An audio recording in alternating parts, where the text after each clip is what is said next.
Hello बच्चों, welcome back to my channel. कैसे हैं आप सब लोग।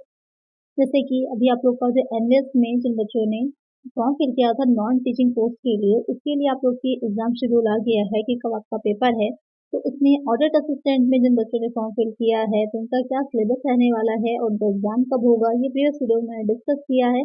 अगर आपको अपना सिलेबस अभी तक क्लियर नहीं है तो उस वीडियो को देख लीजिए, जिससे कि आपको सिलेबस क्लियर हो जाए कि क्या क्या चीजें उसमें आनी है। उसमें जो आपका सब्जेक्टिव रहेगा पोर्शन, जहाँ पर आपके कॉमर्स रिलेटेड क्वेश्चंस आने हैं, वो पार्ट में आप लोग को प्रिपेयर करा दूंगी, जिससे कि जो क्वेश्चंस आपके वहां पर से पूछे जाने हैं वो अच्छे से प्रिपेयर हो जाएं, क्योंकि काफी नंबर ऑफ क्वेश्चंस वहां से आपके पूछे जाएंगे।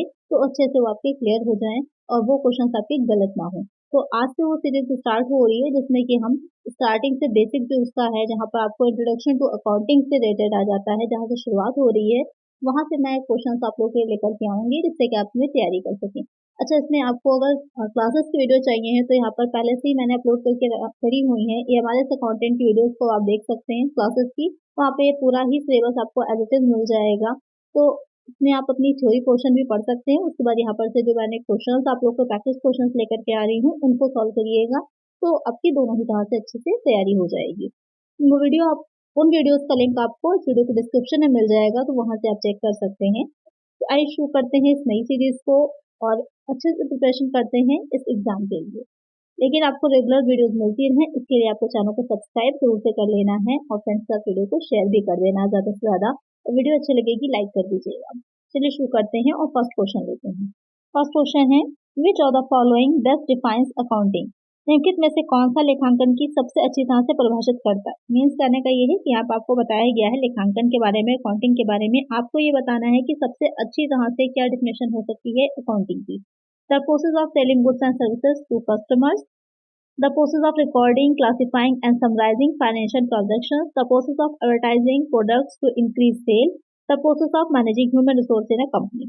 तो क्या कह रहा है कि लेखांकन की अच्छी सी डिफिनेशन क्या है कि ग्राहक जो है उनको माल और सेवाओं को बेचने की प्रक्रिया है, वित्तीय लेने को रिकॉर्ड करने, उन्हें वर्गीकृत करने और सारांशित करने की प्रक्रिया है, बिक्री बढ़ाने के लिए उत्पादों का विज्ञापन करने की प्रक्रिया, किसी कंपनी में मानव संसाधन के प्रबंधन की प्रक्रिया।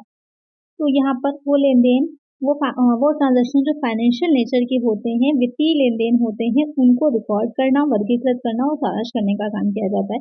यानी कि उनको हम रिकॉर्ड करते हैं, यानी कि जर्नल में हम लिखते हैं, उनको क्लासिफाई करते हैं, लेजर में क्लासिफाई करेंगे, फिर हम उनको समराइज करते हैं, फाइनल अकाउंट्स अपने प्रिपेयर करते हैं। जैसे बैलेंस शीट है, प्रॉफिट एंड लॉस अकाउंट है, जिसमें कि हम समराइजिंग करते हैं।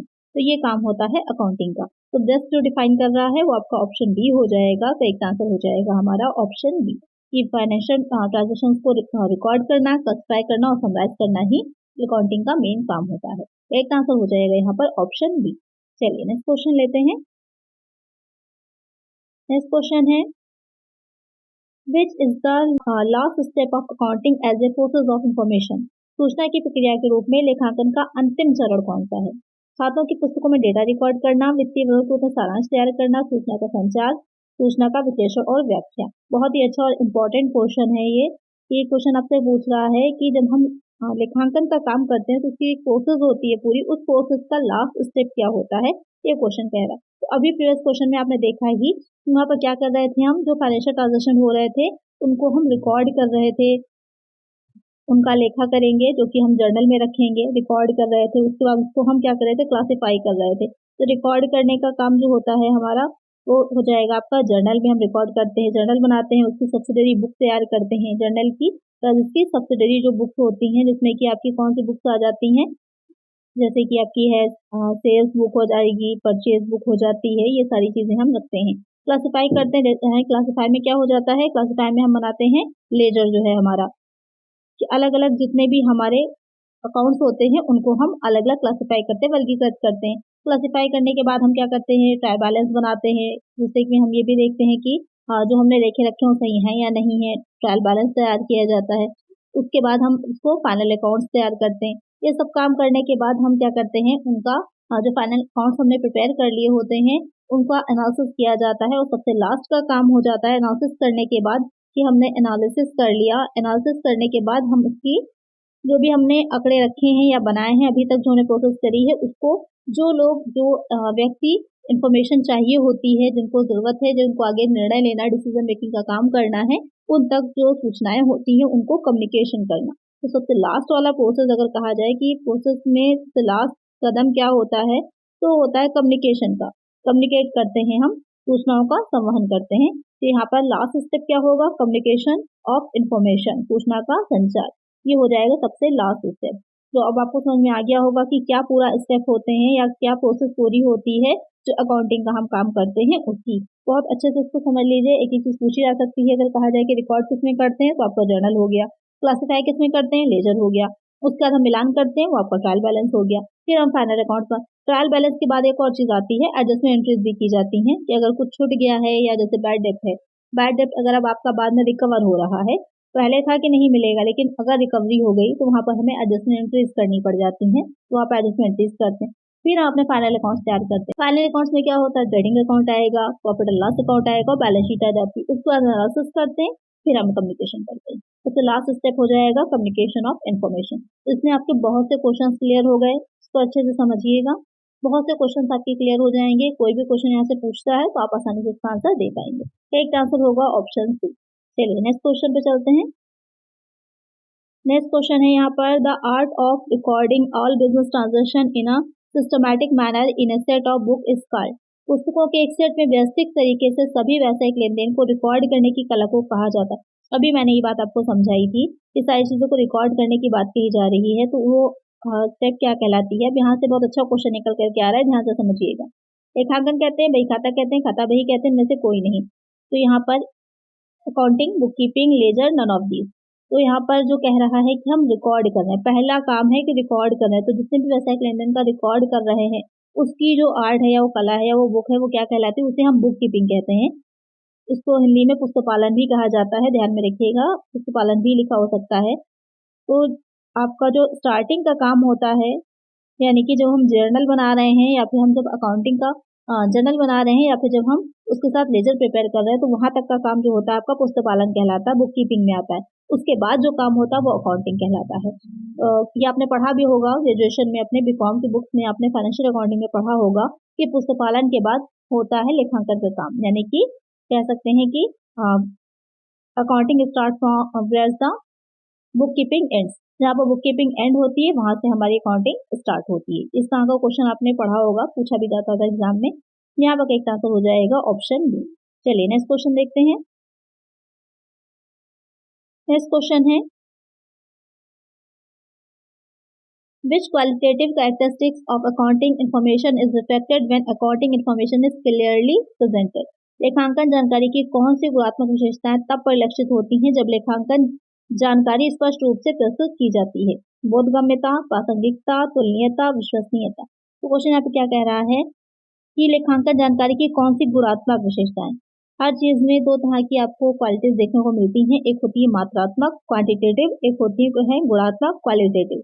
यहाँ पर कह रहा है कि कौन सी गुणात्मक विशेषताएं होती हैं जो तब परिलक्षित होती हैं, रिफ्लेक्ट करती हैं जब जानकारी हमें सही ढंग से स्पष्ट रूप से प्रस्तुत की जाती है।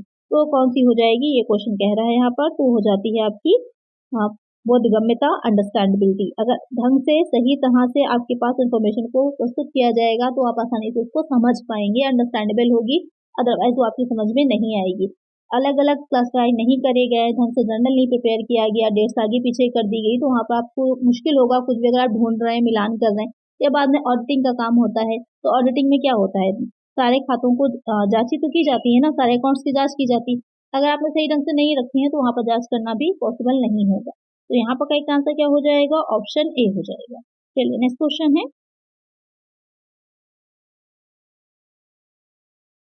Use of common unit of measurement and common format of reporting promotes. माप की सामान्य इकाई और रिपोर्टिंग के सामान्य प्रारूप को का उपयोग बढ़ावा देता है। तुलनीयता को, बोधगम्यता को, प्रासंगिकता को, विश्वसनीयता को। कंपेरेबिलिटी, अंडरस्टैंडेबिलिटी, रिलेवेंस या फिर रेलेबिलिटी। तो क्वेश्चन यहाँ पे क्या कह रहा है कि जब आप एक ही कॉमन यूनिट का यूज कर रहे हैं मेजर करने के लिए, कॉमन फॉर्मेट का यूज कर रहे हैं रिपोर्टिंग करने के लिए या अपने रिकॉर्ड्स को रखने के लिए, तो उसमें क्या चीज इजी हो जाती है, बहुत आसान हो जाता है। क्योंकि एक बिजनेस आप शुरू कर रहे हैं तो आपका क्या होता है, तो काफी लंबे समय तक चलने वाला है, अनंत काल तक चलने वाला है। एक हम ये मान के चलते हैं ना, ये थोड़ी ना कोई सोच के चलता है कि अगले 1 महीने बाद 2 महीने बाद हम उसको बंद कर देंगे। हम तो यही मान के चलते हैं कि आगे लंबे टाइम तक चलेगा। और ये कॉन्सेप्ट क्या हो जाता है, ये आपका गोइंग कंसर्न कॉन्सेप्ट होता है। आगे आपकी वीडियोस आएंगी तो वहां पर हम कॉन्सेप्ट को भी समझेंगे, सारे जो होते हैं अकाउंटिंग करने के। ये गोइंग कंसर्न कॉन्सेप्ट होता है, ये मान के चलना कि हमारा बिजनेस जो है वो लंबे समय तक चलता रहेगा फ्यूचर में। तो इसमें हम जब एक ही तरह के अपने अकाउंट्स को रख रहे हैं, एक ही तरीका, एक ही फॉर्मेट का यूज कर रहे हैं, तो एक साल से दूसरे साल में कंपेयर करना इजी हो जाएगा। अपने बिजनेस में दूसरे बिजनेस के साथ कंपेयर करना बहुत इजी हो जाता है। तो क्या यहाँ पर हमें देखने को मिलती है कंपेरेबिलिटी, तुल्यता। एक आंसर हो जाएगा ऑप्शन ए। चलिए नेक्स्ट क्वेश्चन है, और ये सब क्या है, ये सब अकाउंटिंग की आपकी ये कह सकते हैं कि फीचर्स हो सकते हैं या फिर आप कैरेक्टरिस्टिक्स कह सकते हैं अकाउंटिंग की, वो हो जाएंगी। चलिए नेक्स्ट क्वेश्चन है, which accounting concept states that all financial transaction should be recorded in the books of accounts and supported by verifiable evidence.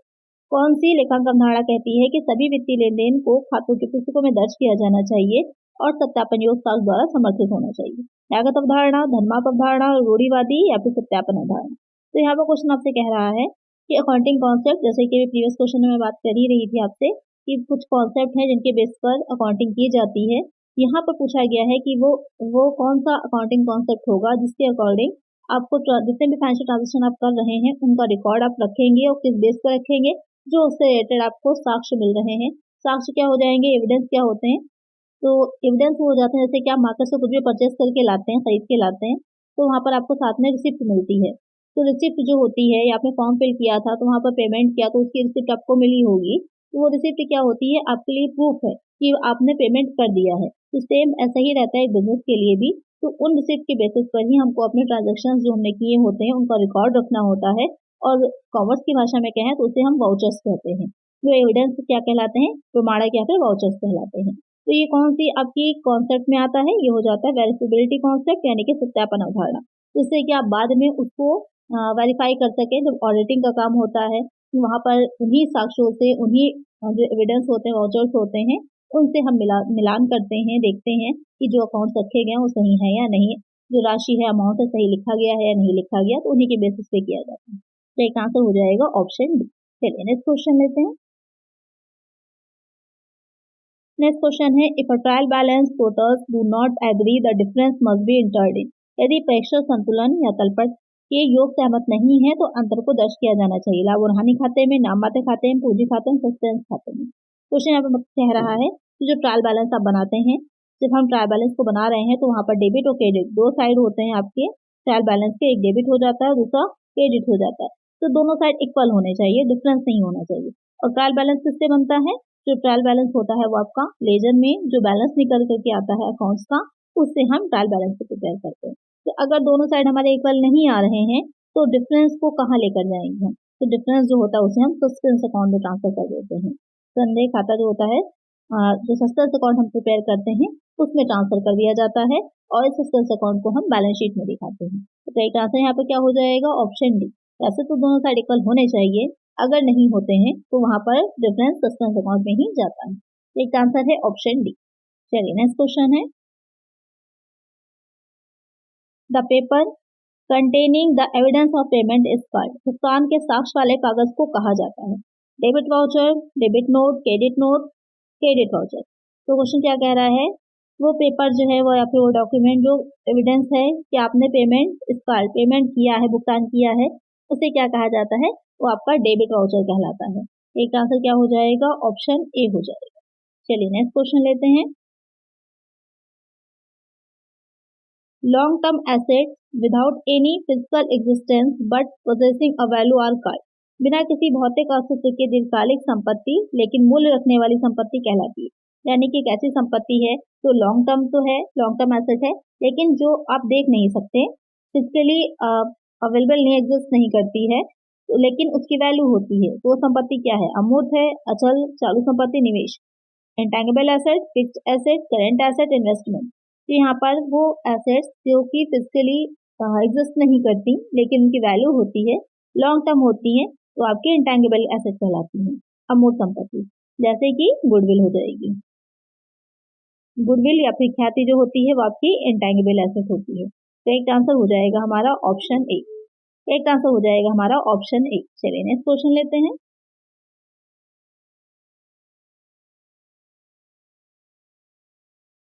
The person, firm or institution who doesn't pay the price in cash for the goods purchased or the services received is called। वह व्यक्ति, firm या संस्था जो खरीदे गए सामान या प्राप्त सेवाओं के लिए नगद में कीमत का भुगतान नहीं करती, उसे कहा जाता है।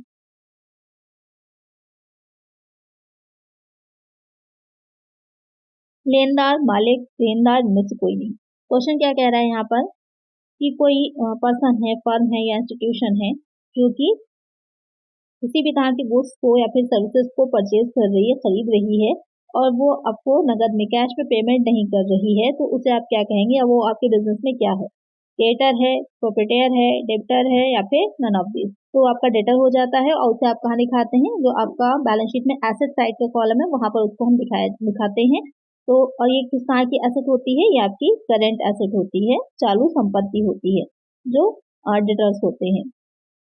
और जो क्रेडिटर्स होते हैं, तो क्रेडिटर का मतलब होता है कि आपने कुछ परचेज किया और आपने उसको भुगतान नहीं किया, उसको पेमेंट नहीं किया, तो वहां पर क्रेडिटर हो जाता है। ये आपकी करंट लायबिलिटी हो जाती है, इसको शॉर्ट में लिख देते हैं, करंट लायबिलिटी हो जाती है। एक आंसर हो जाएगा ऑप्शन सी। चलिए नेक्स्ट क्वेश्चन लेते हैं। नेक्स्ट क्वेश्चन है, recording of the business transaction in a systematic way is called. ऐसा लेन देन को व्यवस्थित तरीके से रिकॉर्ड करना कहलाता है। Accounting, recording, journalising, book keeping. बहुत ही सिंपल सा इजी सा क्वेश्चन है। अभी ये मैंने आप लोगों को समझाया ही है, तो इसका आंसर आप लोग मुझे कमेंट करिए। तो जब सिस्टमैटिक वे में हम बिजनेस ट्रांजेक्शन को लिखते हैं, रिकॉर्ड करते हैं, तो वो प्रोसेस क्या कहलाती है, अभी इसको मैंने आपको समझाया है। चलिए इसका आंसर आप लोग मुझे कमेंट करिएगा। चलिए नेक्स्ट क्वेश्चन लेते हैं। In accounts recording is made of. लेखा में रिकॉर्डिंग की जाती है केवल वित्तीय लेन देन की, गैर वित्तीय लेन देन की, वित्तीय और गैर वित्तीय लेन देन दोनों की, या फिर मालिक के व्यक्तिगत लेन देन की। जो अकाउंट्स हम बना रहे हैं, तो उसमें रिकॉर्डिंग जो हम कर रहे हैं उसमें किस तरह की रिकॉर्डिंग करते हैं? फाइनेंशियल, केवल फाइनेंशियल ट्रांजेक्शन करेंगे, नॉन फाइनेंशियल केवल करेंगे, दोनों ही को करेंगे, या फिर पर्सनल ट्रांजेक्शन जो होते हैं उनको करेंगे? अभी मैंने बताया ही था कि सिर्फ जो फाइनेंशियल ट्रांजेक्शन होते हैं उनकी ही रिकॉर्डिंग की जाती है। तो कई आंसर यहाँ पे क्या हो जाएगा, ऑप्शन ए हो जाएगा। यहाँ पर मैं इजी में स्टार्ट कर रही हूँ आप लोग को, जिससे कि बेस आपका अच्छे से क्लियर हो जाए। बेस को आप अच्छे से रिवाइज कर लीजिए, फिर जो उसके एडवांस क्वेश्चन की तरफ हम जाएंगे तो वहां पर आपको इजी रहेगा। अभी यहाँ से आपका सारा बेस क्लियर हो जाएगा, सारी चीजें अच्छे से आपको रिकॉल हो जाएंगी कि किस तरह से अकाउंटिंग में क्या क्या चीजें आती हैं, क्या क्या चीजें पूछी जा सकती हैं। चलिए नेक्स्ट क्वेश्चन लेते हैं। To control the cost of production and distribution is the main field of. उत्पादन और वितरण की लागत को नियंत्रित करना किसका मुख्य क्षेत्र है? फाइनेंशियल अकाउंटिंग का, कॉस्ट अकाउंटिंग का, ऑडिटिंग का, नन ऑफ दीज। तो क्वेश्चन यहाँ पर कह रहा है कि जब हम कॉस्ट ऑफ प्रोडक्शन, किसी भी चीज की कॉस्ट ऑफ प्रोडक्शन यानी कि उसको बनाने की लागत या फिर उसको डिस्ट्रीब्यूट करने की लागत को कंट्रोल कर रहे हैं, तो वो किस फील्ड में आ रहा है या किसका हिस्सा होता है? फाइनेंशियल अकाउंटिंग का, कॉस्ट का, ऑडिटिंग का। तो वो आपका हो जाता है कॉस्ट अकाउंटिंग का हिस्सा। अकाउंटिंग बहुत टाइप की रहती है, उसके बहुत टाइप्स होते हैं। फाइनेंशियल अकाउंटिंग है, कॉस्ट अकाउंटिंग है, टैक्स अकाउंटिंग होती है, बहुत टाइप की रहती है यहाँ पर। तो जो हम बनाने की लागतों की अगर बात करें तो वो सारी चीजें आपकी कॉस्ट अकाउंटिंग में आएंगी। जितने भी हम फाइनेंशियल उस पर बात कर रहे हैं, जो ट्रांजेक्शन है उनको रिकॉर्ड करने की, तो वो फाइनेंशियल अकाउंटिंग में आ जाता है। एक आंसर यहाँ पे हो जाएगा ऑप्शन बी। चलिए नेक्स्ट क्वेश्चन लेते हैं। Internal user of accounting information are. लेखांकन जानकारी के आंतरिक उपयोगकर्ता हैं। लेनदार है, संभावित निवेशक है, प्रबंधक है, शोधकर्ता। Editors, potential investor, managers, researchers. यानी कि अकाउंटिंग इंफॉर्मेशन जो होती है, तो जैसे कि भी मैंने आप लोग को बताया ही था कि पूरी जो प्रोसेस होती है अकाउंटिंग की, वहां पर जो सबसे लास्ट में होता है, जो इन्फॉर्मेशन होती है, उसको हम कम्युनिकेट करते हैं। तो किसको कम्युनिकेट करते हैं? जो भी यूजर्स होते हैं। तो यूजर वहां पर आपके दो तरह के होते हैं, एक इंटरनल होते हैं, एक एक्सटर्नल होते हैं। इंटरनल जो जैसा है कि अंदर के यानी कि आंतरिक उपयोगकर्ता है, तो आंतरिक उपयोगकर्ता कौन हो जाएंगे? मैनेजर्स हो जाएंगे, प्रबंधक हो जाएंगे।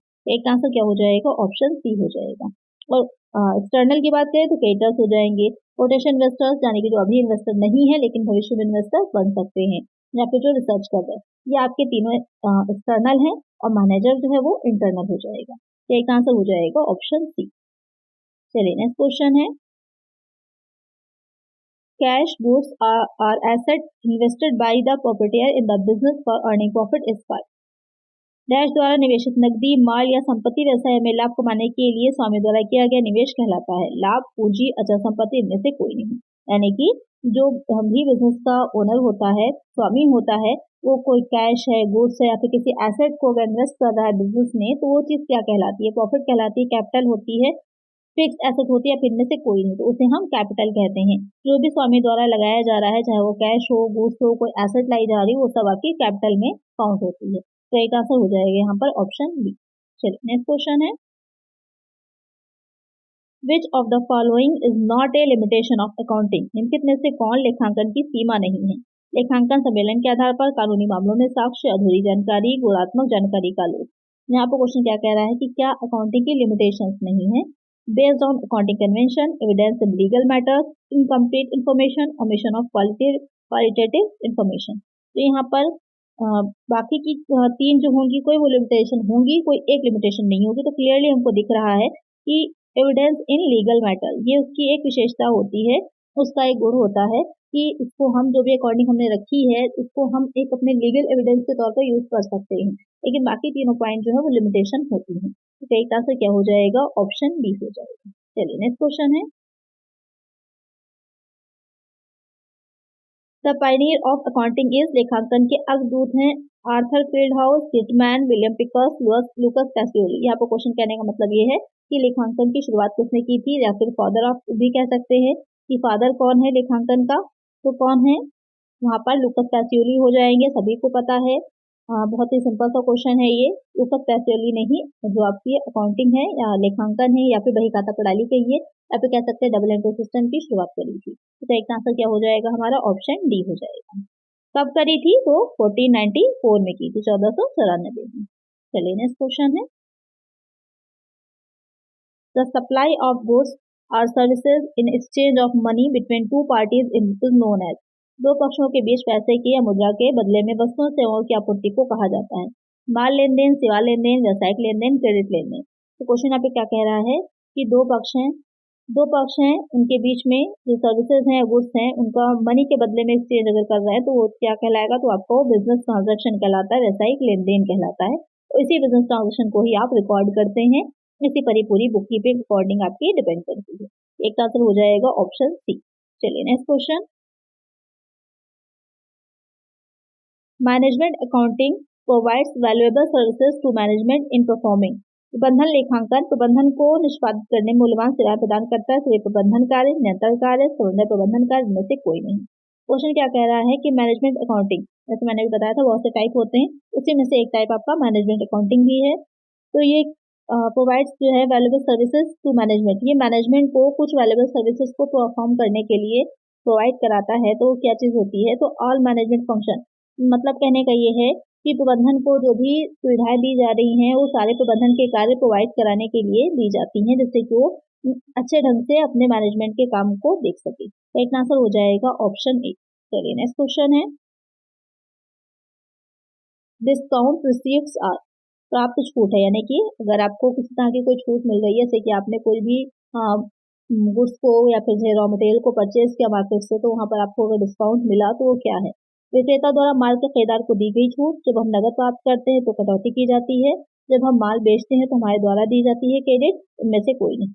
Buyer of goods granted discount by seller, deducted when we receive cash, given by us when we sell goods on credit, none of these. तो डिस्काउंट रिसीव क्या है? तो जब buyer of goods granted discount by seller, यानी कि जो buyer होता है गुड्स परचेज करने के बदले में उसे सेलर से जो डिस्काउंट मिल रहा है वो गुड्स डिस्काउंट रिसीव में आता है। एक आंसर हो जाएगा हमारा ऑप्शन ए। चलिए नेक्स्ट क्वेश्चन है, the rights and claims of outsider owners against the asset is called. संपत्ति के विरुद्ध बाहरी व्यक्तियों, स्वामी के अधिकारों, दावों को कहा जाता है owners equity, liabilities, equities, none of these. Question क्या कह रहा है कि जो आउटसाइडर्स होते हैं या फिर जो ओनर्स के अगेंस्ट जो होते हैं एसेट राइट्स के लिए क्लेम करते हैं, तो उसे क्या कहा जाता है? तो यहाँ पर वो क्या होती है? उसे इक्विटी कहा जाता है। तो एक आंसर क्या हो जाएगा हमारा? ऑप्शन सी हो जाएगा। तो आज की वीडियो में इतना ही। वीडियो अगर अच्छी लगी है, आपके लिए हेल्पफुल रही है और इसी तरह की वीडियोस आपको आगे मिलती रहें, इसके लिए आपको चैनल को सब्सक्राइब जरूर से कर देना है। कोई क्वेश्चन हो तो मुझे कमेंट कर दीजिएगा और वीडियो को लाइक करना ना भूलिएगा। चलिए मिलते हैं नेक्स्ट वीडियो में। Thank you.